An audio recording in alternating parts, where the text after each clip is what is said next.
बंकिम चंद्र चट्टोपाध्याय के प्रसिद्ध उपन्यास देवी चौधरानी पर आधारित अमर चित्रक था। बंकिम पहले व्यक्ति थे जिन्होंने इतिहास से अपने कथानक लिए। उनके ऐतिहासिक कथानक इतने लोकप्रिय हुए कि वे भारत के सर वॉल्टर स्कॉट पुकारे जाने लगे। देवी चौधरानी और उसके गुरु भवानी पाठक दोनों ही ऐतिहासिक पात्र हैं। हंटर द्वारा संपादित बंगाल का क्रमबद्ध विवरण नामक पुस्तक में लेफ्टिनेंट चेन्नन की रपट में इन दोनों का जिक्र आता है। यूं इतिहास इस बारे में कुछ नहीं बताता कि आखिर देवी डाकू क्यों बनी और उसने डकैती छोड़ क्यों दी। बंकिम चंद्र की कल्पना ने इन सवालों का जवाब देने की कोशिश की है। देवी चौधरानी उत्तरी बंगाल के एक छोटे से गांव दुर्गापुर में एक गरीब विधवा ब्राह्मणी अपनी रूपवती बेटी प्रफुल्ला के साथ रहती थी। भूतनाथ के जमींदार हरवल्लभ ने भी उसके रूप की चर्चा सुनी और सोचा इसे पुत्रवधू बनाना चाहिए। गरीब है तो क्या, घराना तो कुलीन है। पर देखें वे तैयार भी होते हैं या नहीं। वह प्रफुल्ला की मां के घर गया और बोला, अपने इकलौते बेटे ब्रजेश्वर के लिए तुम्हारी बेटी मांगने आया हूं। विधवा ने कहा, मैं धन्य हुई श्रीमान। शीघ्र ही ब्याह का दिन भी आ गया। प्रफुल्ला की मां ने हैसियत से बढ़कर खर्च किया, पर कुछ पड़ोसी नाराज होकर कहने लगे, उसने बारातियों को शानदार दावत दी, हमें पूछा तक नहीं। हम अपमान का बदला लेंगे। 2 दिन बाद ईर्ष्यालु पड़ोसी हरवल्लभ के घर गए और बोले, श्रीमान, प्रफुल्ला की मां तो दुष्चरित्रा है। काश आपने हमसे पूछा होता। हरवल्लभ बोले, ऐसा? परेशान दुहखी हरवल्लभ ने अपनी पत्नी को बताया और कहा, प्रफुल्ला को उसकी मां के पास भेज दो, लौटने की मनाही कर दो। पत्नी बोली, लेकिन क्यों? महज कुछ लोगों की बातें सुनकर। हरवल्लभ बोले, बिना आग के धुआं नहीं उठता। प्रफुल्ला को मायके लौटना पड़ा। उसकी मां ने कहा, मैंने सब जमापूंजी ब्याह में खर्च कर दी, अब जिएंगे कैसे? प्रफुल्ला बोली, इस अन्याय के खिलाफ लड़ने वाला कोई नहीं है मां। मां ने कहा, एक है, बेटी भवानी पाठक। प्रफुल्ला बोली, वह डाकू? नहीं मां, हम काट बुन कर खाक मां लेंगे। दोनों ने भयंकर गरीबी में 2 बरस काटे। एक दिन प्रफुल्ला बोली, मां, अपनी खातिर तुम्हें यों सूखते नहीं देख सकती, इससे तो मैं ससुराल चली जाऊं। मां ने कहा, और धक्के खाएगी? नहीं मेरी बिटिया। प्रफुल्ला बोली, क्यों नहीं? आखिर मुझे पालने की जिम्मेदारी उनकी है। प्रफुल्ला हरवल्लभ के घर पहुंचकर सास के सामने खड़ी हो गई और कहा, मां, मैं तुम्हारी शरण हूं। सास मन में सोचने लगी, कितनी सुंदर है, निष्पाप भी लगती है, काश यहां रह पाती। फिर बोली, बेटी, मैं खुद तुम्हें रखना चाहती हूं, पर समाज से डरती हूं। प्रफुल्ला बोली, समाज से डरकर कोई मां अपना बच्चा त्याग देती है क्या? सास सोचने लगी, सच कहती है। वह बोली, ठहरो बेटी, तुम्हारे ससुर से पूछ ली हूं। तभी एक स्त्री को वहां देख प्रफुल्ला सोचने लगी, यह कौन होगी भला? जैसे ही सास गई, वह सुंदर युवती प्रफुल्ला को एक कमरे में ले गई और बोली, मेरा नाम सागर है, उनकी दूसरी पत्नी। प्रफुल्ला बोली, अच्छा, परिवार में मेरी जगह अब तुम हो। सागर ने कहा, नहीं, मैं तो पिता के पास रहती हूँ। हमारे पति के साथ उनकी तीसरी पत्नी नयनतारा है। प्रफुल्ला बोली, कैसे अभागे हैं वे, तुम्हारे समान सुंदर पत्नी छोड़कर। सागर ने कहा, मेरी कहती हो? तुमसे अधिक सुंदर कौन होगा भला? उधर हरवल्लभ से पत्नी ने कहा, ब्रज की पहली पत्नी आई है। हरवल्लभ बोला, वह औरत निकाल बाहर करो। पत्नी ने कहा, मुझसे न होगा। कितनी भली है और। हरवल्लभ बोला, मैंने कहा ना, मेरे घर में वह नहीं रह सकती। ब्रज, तुम्हारा कर्तव्य है, उसे निकालो। ब्रज बोला, जो आज्ञा पिताजी। पत्नी ने कहा, ज्यादा कठोर मत बनना, आखिर वह तुम्हारी पत्नी है। सागर प्रफुल्ला को ब्रज के कमरे में छोड़ गई थी। पति के आने पर उसने उनके पैर छुए। ब्रज बोला, क्षमा करो प्रफुल्ला, मैं मजबूर हूँ। पिताजी तुम्हें रखना नहीं चाहते और मैं तुम्हारा भरण पोषण करने में असमर्थ हूँ। मैं जल्दी ही कहीं नौकरी खोजूंगा। प्रफुल्ला बोली, आपने स्वीकार लिया, मैं तर गई। ब्रजेश्वर ने उसे अपनी हीरे की अंगूठी दी और कहा, इसे बेचकर काम चलाओ, तब तक मैं नौकरी खोज लूंगा। प्रफुल्ला बोली, इस पर आपका नाम खुदा है। भूखी मर जाऊंगी पर इसे किसी को नहीं दूंगी। दुर्गापुर लौटने पर प्रफुल्ला ने माँ को सख्त बीमार पाया। माँ बोली, मैं चली बेटी, भगवान तेरी मदद करे। माँ माँ की मृत्यु के कुछ दिन बाद अंधेरी रात में 4 आदमी प्रफुल्ला के घर में घुस आए। उनमें एक बोला, इसकी सुंदरता के बारे में जो सुना था सच निकला। दूसरे ने कहा, इसके लिए जमींदार से हमें खूब माल मिलेगा। और वे प्रफुल्ला को उठाकर ले जाने लगे। प्रफुल्ला ने मन में सोचा, पापी जमींदार के हाथों में पड़ने से पहले मैं आत्महत्या कर लूंगी। जमींदार के आदमी लोगों की नजर से छिपने के लिए बियाबान जंगल के रास्ते चले। घने जंगल में एक आदमी बोला, लाओ इसे खोल दे, चीखेगी भी तो यहाँ सुनेगा कौन। दूसरे ने कहा, ठीक है। अचानक तीसरा आदमी बोला, वह देखो डाकू, जान बचाकर भागो। पालकी वहीं छोड़कर वे लोग भाग गए। प्रफुल्ला ने मन में सोचा, बच निकलने का मौका है। और वह दौड़ पड़ी। जंगल में भटकती हुई प्रफुल्ला एक खंडहर के पास पहुंची। उसने मन में सोचा, यहाँ रात बिता सकती हूँ। अंदर जाते ही उसने देखा एक बूढ़ा मरणासन्न स्थिति में लेटा हुआ है। उसको देखते ही बूढ़ा बोला, मैं प्यासा हूँ, मेहरबानी करके पानी दोगी। प्रफुल्ला ने उसे पानी पिलाया। बूढ़ा बोला, बड़ा उपकार किया तुमने, किसी इंसान को देख सकूंगा ऐसी आशा छोड़ दी थी। तो सुनो, मैं मर रहा हूँ। मैंने उस खिड़की के नीचे जमीन में कुछ सोना गाड़ा है, तुम उसे ले लेना। दूसरे दिन सुबह वृद्ध मर गया। प्रफुल्ला ने उसकी बताई जगह को खोदा और कलश पाकर सोचने लगी। स्वर्ण मुद्राओं से भरा कलश। जिस जगह से धन निकला था उसी जगह पर प्रफुल्ला ने वृद्ध को दफना दिया और कलश को भीतर ले जाकर छिपा दिया। और सोचने लगी, भूखी हूं, पहले कुछ खाने की जुगाड़ करूं। जंगल में निकलने पर उसे एक पुजारी सा ब्राह्मण मिला।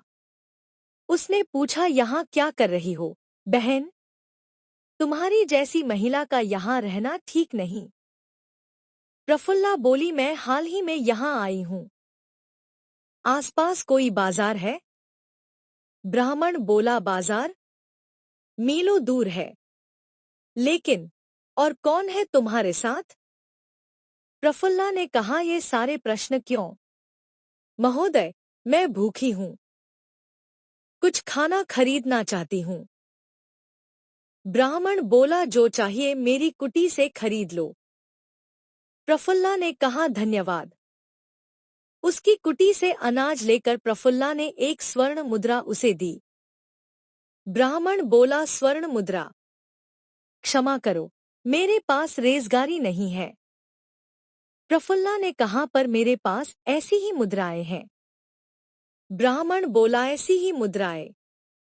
ठीक है, अपना घर दिखा दो, पैसे फिर से ले आऊंगा। प्रफुल्ला सोचने लगी, यह मेरा घर क्यों देखना चाहता है? शायद धन चुराना चाहता है। नहीं, इसे घर नहीं दिखाना चाहिए। ब्राह्मण बोला, समझ गया। तुम्हें क्यों एतराज है? समझती हो, मैं चोर हूं। मैं भवानी पाठक हूं। प्रमाण दूं? भवानी पाठक ने जैसे ही घंटा बजाया, करीब 50 डाकू वहां जुट आए और बोले, हुक्म मालिक। प्रफुल्ला भय से कांप रही थी और मन में सोच रही थी, तो यही है नामी भवानी ठाकुर। भवानी ठाकुर को लोग भवानी ठाकुर या सिर्फ ठाकुर कहते थे।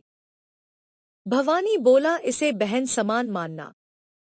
ध्यान रखो, इसका बाल न बाका हो।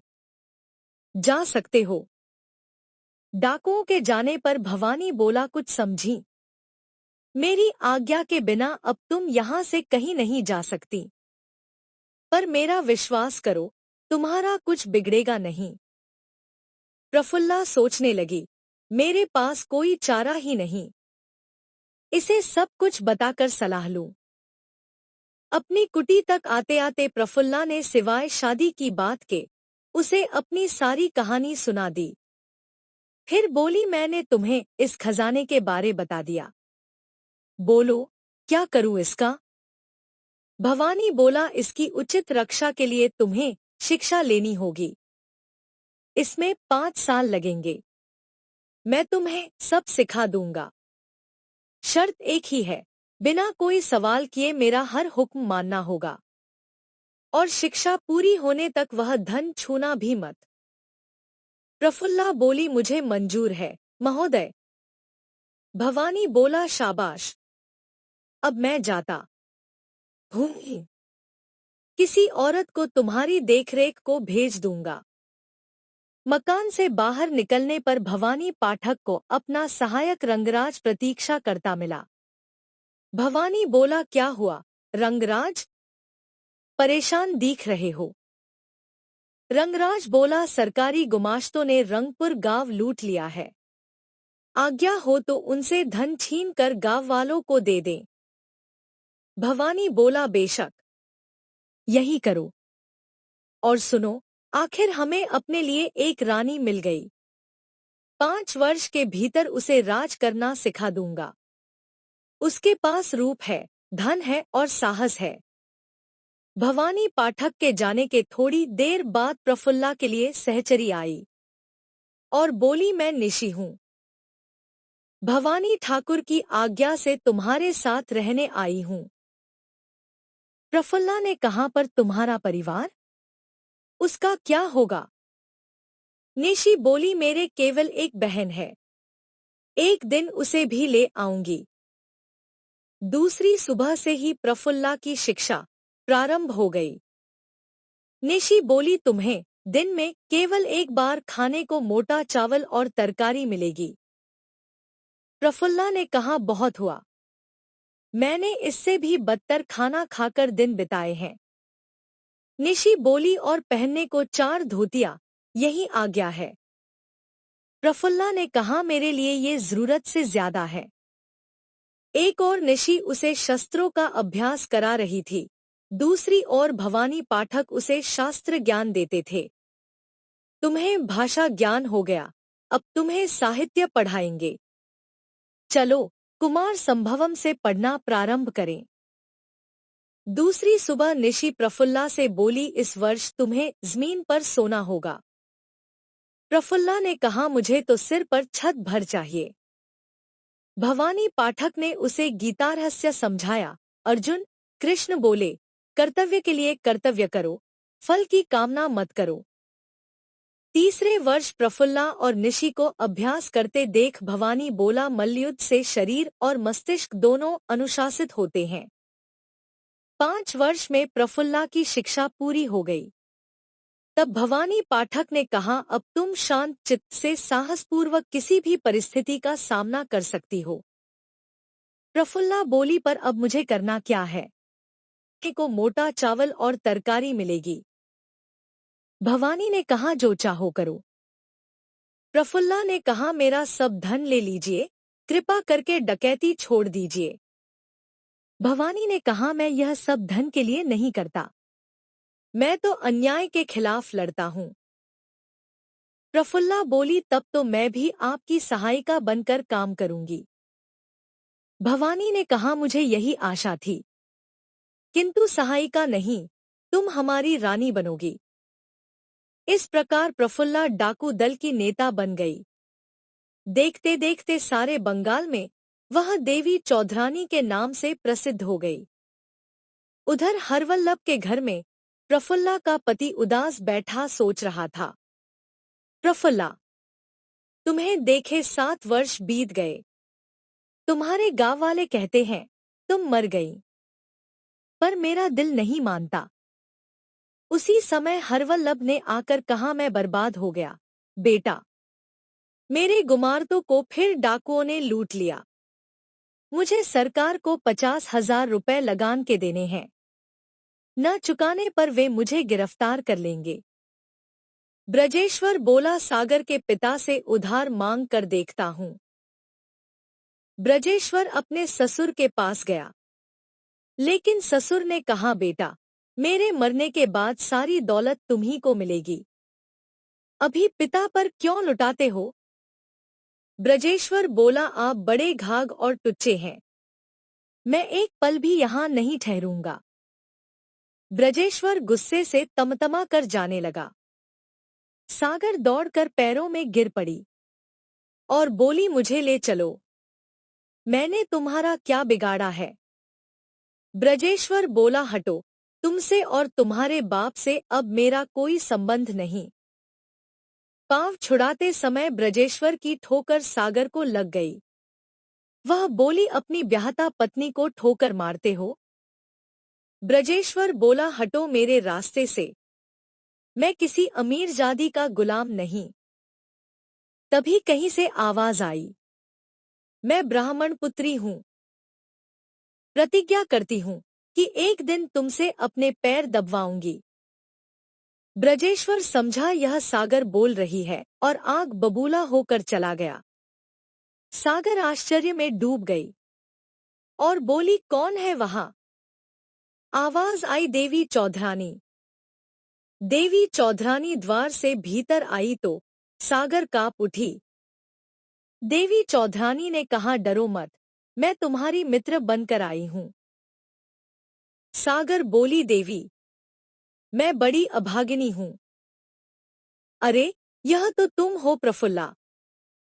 देवी चौधरानी ने कहा, नहीं सागर, प्रफुल्ला तो मर चुकी।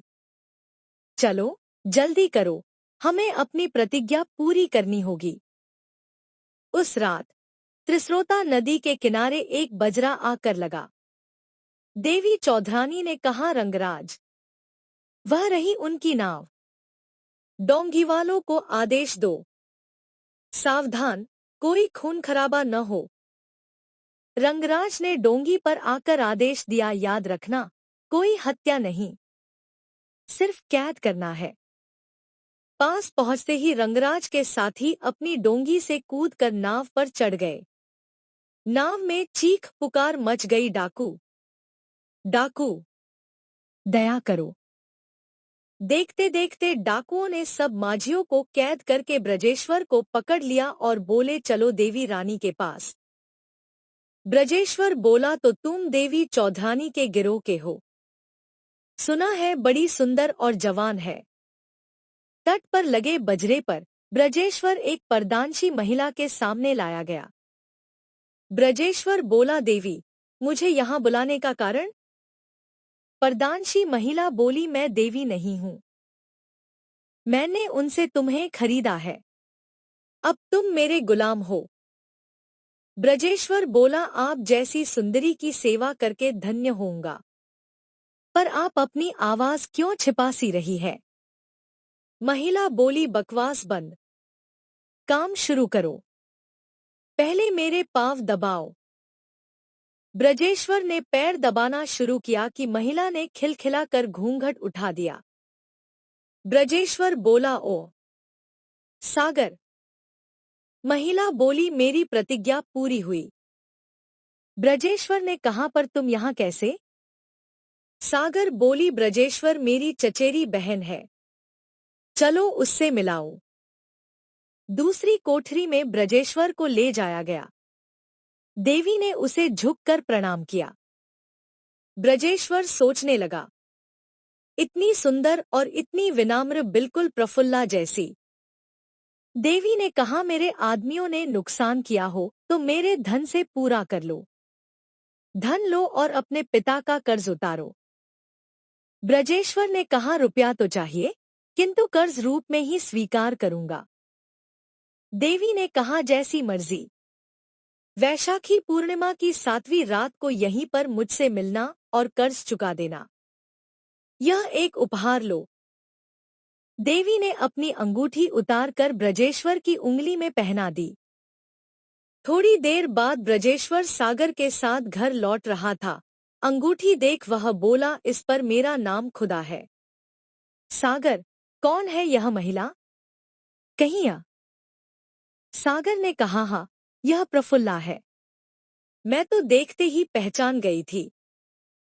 घर लौटकर ब्रजेश्वर ने धन पिता को दिया और कहा, यह देवी चौधरानी से मिला है, वैशाख में वापस करना होगा। पिता बोला, वह डाकू, उससे तुम कहाँ मिले? ब्रजेश्वर ने सब बताया।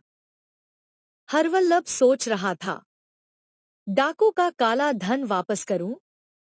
बकवास। बल्कि उसे पुलिस के हवाले करके इनाम की रकम हासिल करनी चाहिए। उधर देवी भवानी पाठक से मिली और बोली, ठाकुर रानी के पद से थक गई हूं, मेरा सब कुछ लेकर मुझे मुक्त कीजिए। भवानी ने कहा, तुम्हें सब देवी समान पूजते हैं, तुम्हारे बिना कोई कुछ न कर सकेगा। फिर अगले हफ्ते तो दरबार बुलाकर गरीबों में धन बांटना है तुम्हें। देवी बोली, ठीक है, पर बस यह आखिरी दरबार होगा। उधर ब्रजेश्वर भी तड़प रहा था। वह सोच रहा था, प्रफुल्ला और डाकू, सब छोड़कर डाकाजनी ही क्यों? वैशाख करीब आते ही हरवल्लभ जिला कलेक्टर के दफ्तर में गया और बोला, सर, मैं देवी चौधरानी को पकड़वा सकता हूं, कुछ सैनिक मुझे दीजिए। कलेक्टर ने कहा, कब से उसे पकड़ने की कोशिश जारी है? 500 सैनिकों के साथ लेफ्टिनेंट ब्रेनन तुम्हारे साथ कर देता हूं। पिता की चाल से अनभिज्ञ ब्रजेश्वर नियत तिथि पर देवी से मिलने गया और बोला, क्षमा करना, धन नहीं जुटा पाया। पर प्रफुल्ला, तुम डाकू क्यों बनी?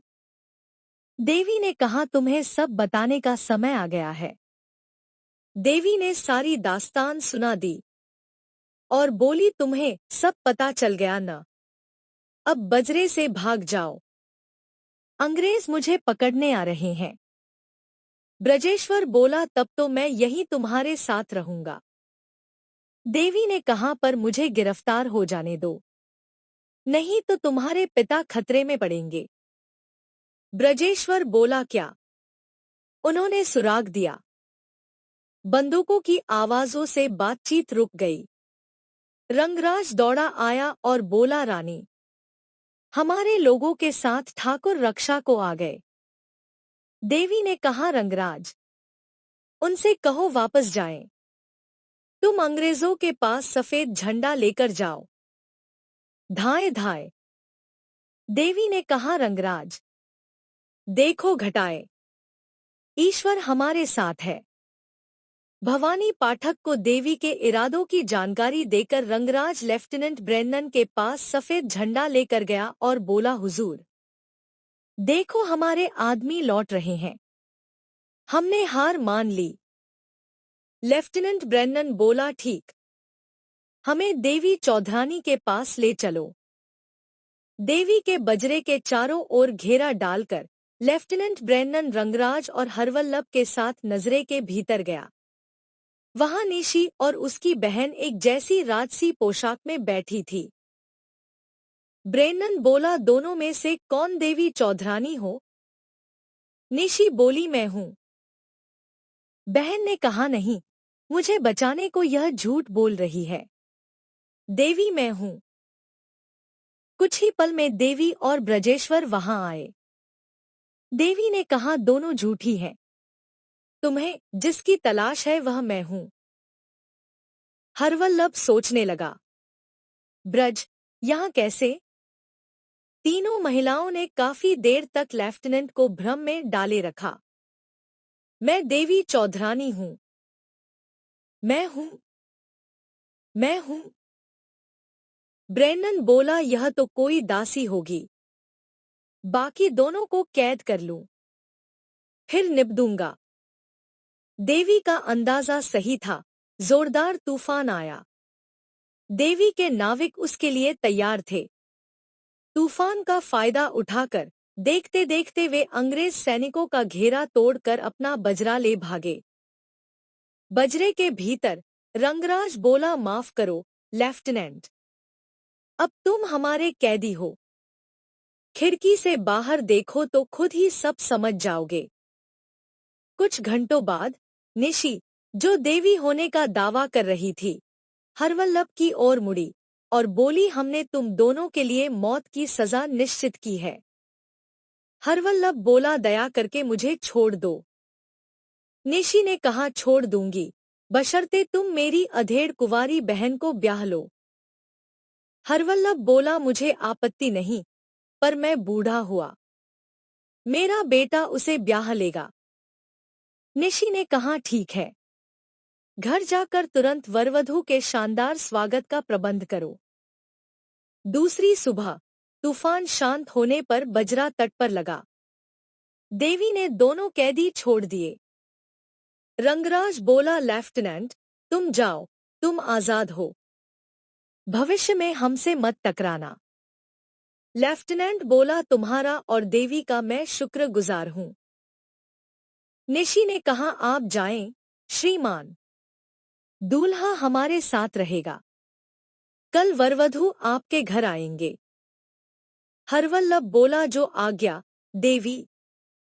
दूसरे दिन प्रफुल्ला और ब्रजेश्वर ने सबसे विदा ली। देवी ने कहा, रंगराज, मेरा सब धन तुम्हारे हवाले है। गरीबों की मदद जारी रखना। सबसे विदा मांगती हूं। दोपहर को हरवल्लभ के घर में हरवल्लभ की पत्नी बोली, ब्रज, यह खोया खजाना तुझे कहाँ मिल गया रे? ब्रजेश्वर ने कहा, परमात्मा की दया से, माँ। बस अब पिताजी को राजी कर लो। सागर दौड़ती आई और बोली, तुम तो साक्षात देवी लग रही हो, बहन। देवी ने कहा, चुप। सागर, देवी मर गई, प्रफुल्ला भी। मैं तो नई दुल्हन हूं। जंगल की शिक्षा के परिणामस्वरूप प्रफुल्ला आदर्श गृहिणी बनी। हरवल्लभ तथा अन्य सभी उसी पर निर्भर रहते। पर बस भवानी पाठक एकदम टूट गए। उन्होंने अंग्रेजों को आत्मसमर्पण कर दिया। उन्हें देश निकाला दे दिया गया।